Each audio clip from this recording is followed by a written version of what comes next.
Assalamualaikum warahmatullahi wabarakatuh. Selamat pagi anak-anakku kelas 8. Salam sejahtera bagi kita semua.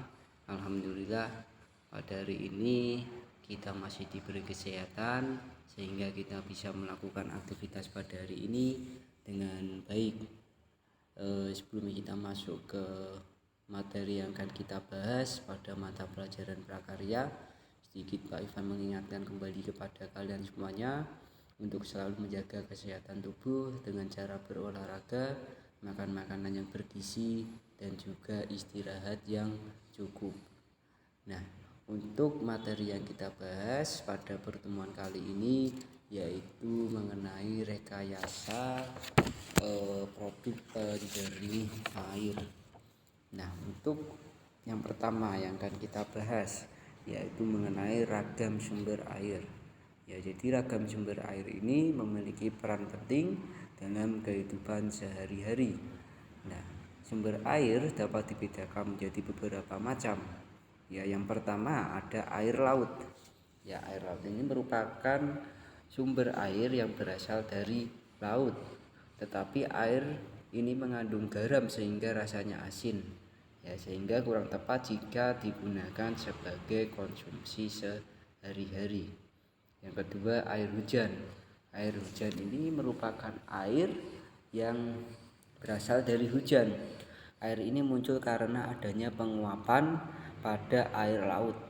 Ya, air hujan ini dapat dikonsumsi sehari-hari apabila harus melalui proses terlebih dahulu.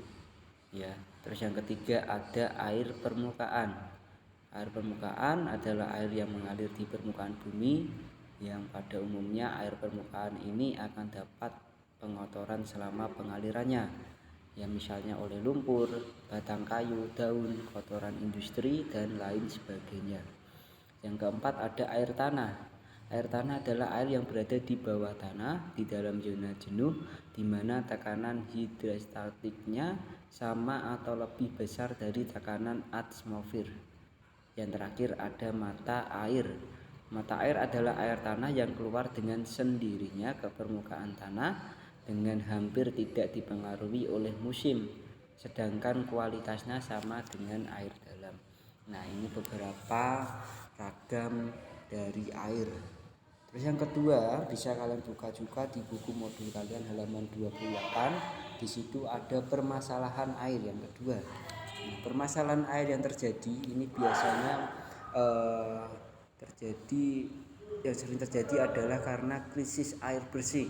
Ya, karena krisis air bersih ini terjadi karena yang pertama peningkatan jumlah penduduk, ya, terus adanya pembangunan pemukiman, terus kurangnya daerah resapan air, ya, terus peningkatan penggunaan air bersih. Nah, dari beberapa tadi ya menyebabkan krisis air bersih. Ya. Nah, ini permasalahan yang sering terjadi pada air, krisis air bersih. Ya. Terus bisa kalian buka di buku modul kalian halaman 30 ya, yang B, yaitu mengenal alat penjernih air. Ya. Jadi alat penjernih air, bahan yang dapat digunakan ini dapat dibedakan menjadi dua macam. Yang pertama menggunakan bahan penjernih air alami, yang kedua menggunakan bahan penjernih air buatan. Ya, yang pertama dulu bahan penjernih air alami. Ya, nah bahan penjernih air alami yaitu bahan yang digunakan secara alami. Ya, jadi bahannya yang digunakan dari alam langsung. Ya, contohnya ini ada beberapa bahan penjernih air alami. Yang pertama ada arang dan batok kelapa. Ya, bahan ini berupa arang yang dibuat dari batok kelapa. Penggunaan bahan tersebut dapat membantu menyerap bau dan rasa pada air yang akan disaring. Yang kedua ada ijuk. Ya, penggunaan ijuk dapat berguna untuk menyaring kotoran yang terdapat di dalam air. Yang ketiga ada kerikil. Ya, kerikil juga dapat digunakan sebagai bahan penjernih air alami. Yang keempat ada pasir. Ya, Nah, itu beberapa bahan penjernih air alami. Terus yang kedua ada bahan penjernih air buatan.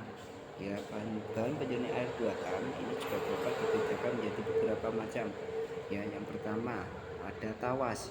Tawas ini merupakan salah satu bahan penjernih air buatan.